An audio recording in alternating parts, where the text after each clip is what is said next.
.eu. Всеки, който има желание, може да се информира. Как става отглеждането? Нека още веднъж да анонсираме демонстрациите, които предстоят да се случат тук в Международен панаир Пловдив, в Трета палата в рамките на изложението.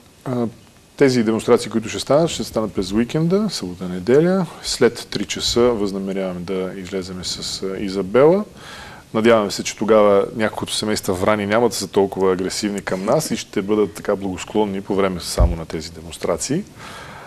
Това, което, както всяка една година правиме, е да запознаеме посетителите на панаира с хищните птици, с тяхната биология, частично с ученията, заниманията и, разбира се, една малка част от тях ще вземат участие в тези занимания. Звучи изключително интересно, така че нека да заповядат уважаемите зрители през уикенда тук в панаира.